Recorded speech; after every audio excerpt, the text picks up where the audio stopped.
My name is Ethan Rivers, and before I tell you about the man I've become, I have to tell you about the boy I was, and the dog who helped raise me. I was 8 the day he arrived, a scrawny little mutt, all mud and mischief, with ears too big for his head and a tail that wagged like it had a mind of its own. My father had found him wandering near the hardware store, soaked from the rain, half starved and shaking. We didn't have much, just a small house on the edge of town, with a yard barely big enough for a game of catch. But when my dad looked down at me, soaked from the same storm, and said, "Think we got room for one more?" I nodded without hesitation. I named him Rusty, because his fur, even matted and dirty, looked like old copper pennies in the sun. He slept at the foot of my bed that first night, curled in a tight little circle, snoring like an old man.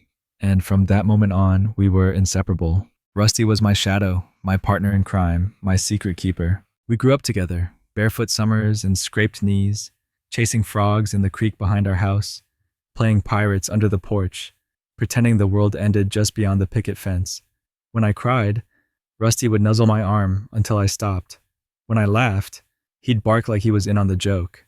At school, I drew pictures of him in the margins of my math book. At night, I'd whisper to him about the things I was afraid to say out loud, about bullies, about mom being gone, about how quiet dad had become. Rusty never answered, of course, but he always listened. He was more than a dog. He was my family. I remember one summer, I must have been 11, I got caught in a thunderstorm walking home from town. Lightning cracked across the sky, and I froze. My chest tight, eyes wide, heart hammering. I hated storms. They reminded me of the night Mom left, but just when I thought I couldn't take another step, I heard it. A familiar bark in the distance. Rusty. He'd somehow slipped out of the backyard and tracked me down. He ran straight to me, soaked and shivering, and nudged my hand with his nose. That was all I needed. Together, we ran all the way home. He saved me that night, just like he would 100 times more, in ways too small and too big to count. But back then, I thought we had forever. As Rusty and I got older, the world around us began to shift.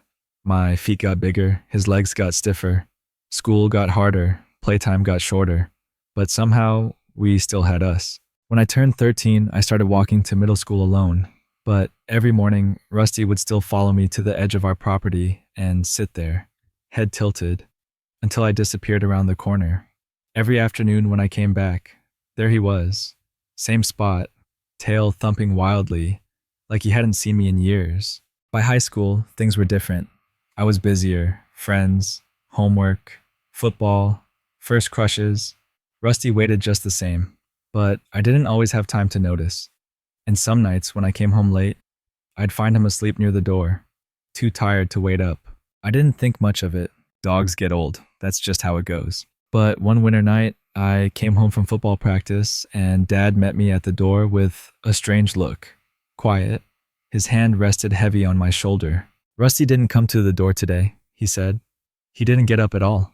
I dropped my backpack and ran to my room. There he was, curled up on my bed, eyes open, but distant, like looking through glass. He tried to wag his tail when I walked in, but it barely moved. That was the first time I realized Rusty wouldn't live forever. We took him to the vet. They said it was arthritis, maybe early kidney failure. He needed pills, softer food, shorter walks, more rest. And suddenly, everything slowed down. I stopped going out so much, started spending more evenings at home, just sitting with him, stroking the patch of white fur on his chin that had appeared out of nowhere. I talked to him again, like I used to when I was little, and though he couldn't bound across the yard anymore, he still looked at me with those same eyes that saw me when I was 8, eyes that remembered every scraped knee, every storm, every secret. He didn't bark much anymore, but he didn't need to. That spring, on the night before I graduated high school, I lay beside him on the living room floor. My tux hung on the door. The ceremony was in the morning.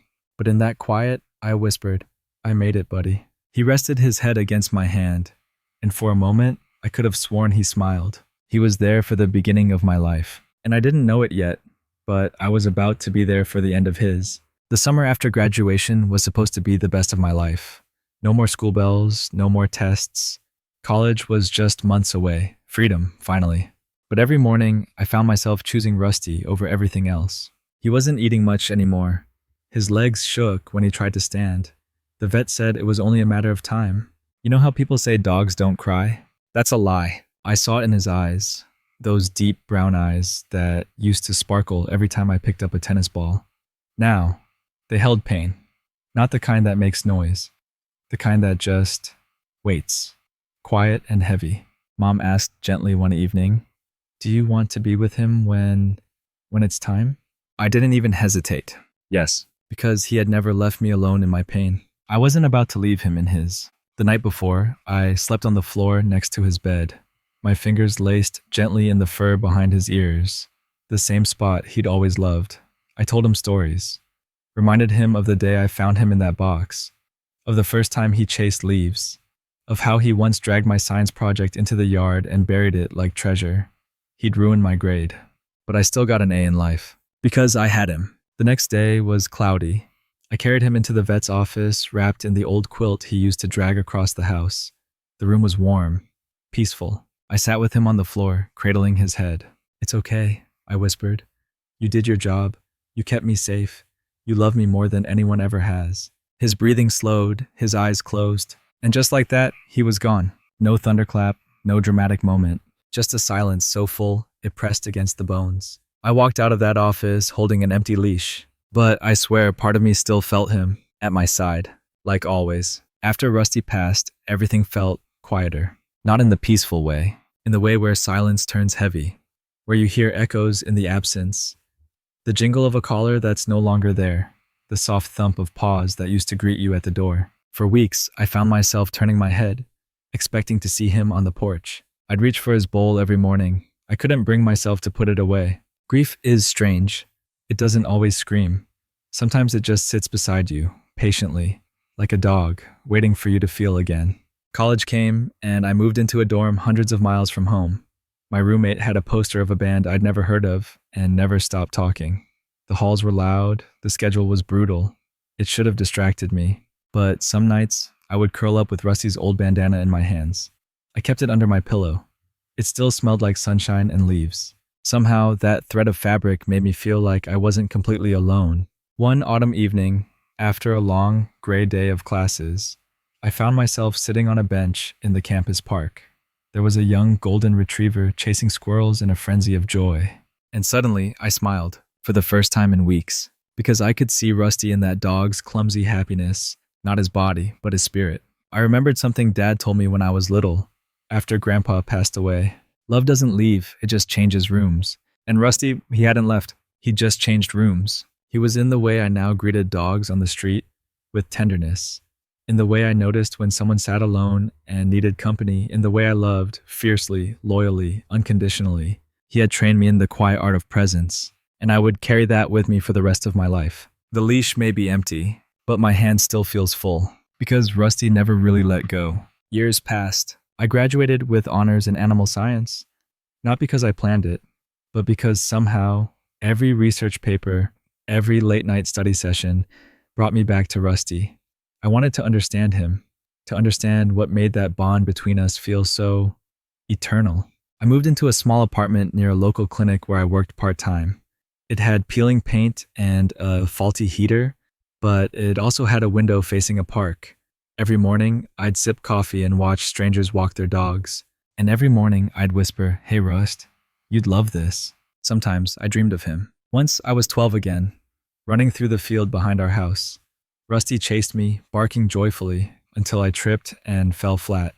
But in the dream, he didn't just nuzzle me like before. He sat beside me, looked into my eyes, and said, "You're going to be okay, Ethan." I woke up crying, but it wasn't the kind of cry that empties you. It was the kind that cleanses, because grief had stopped being just pain. It had become gratitude. Rusty had seen me through scraped knees and broken hearts, birthday cakes, and failed tests. He'd seen me grow up, and in doing so, helped me become someone I was proud of. There were still hard days, sure, like the day I saw a photo of him I hadn't seen before.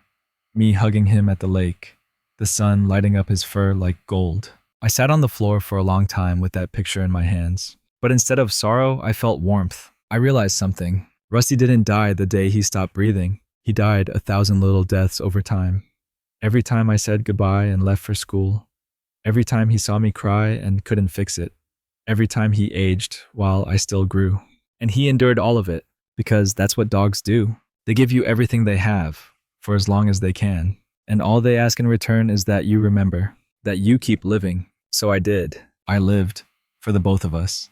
It's been 10 years now. I live in a quiet little house on the edge of town. There's a garden in the back, a small white fence, and a carved wooden sign by the gate that reads, Rusty's Run. People ask if it's a dog park. I smile and say, sort of. I'm married now.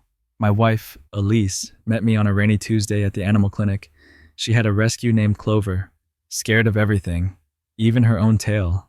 I helped them both, but honestly, they helped me more. We have a little boy now. His name is Max. He just turned 5, the same age I was when Rusty came into my life. And wouldn't you know it, Max talks to shadows. He kneels by the back window sometimes, laughing at nothing. One morning, I asked him what he was giggling about. There's a big, happy dog in the garden, he said. He looks like he's waiting for me. I stared out the glass for a long time. I didn't see anything, but I felt it. Felt him. Later that week, Max drew a picture with crayons. A boy holding hands with a golden dog. I didn't ask how he knew the color. Some things I think are carried in the blood, or maybe the soul. Rusty never came back, not really.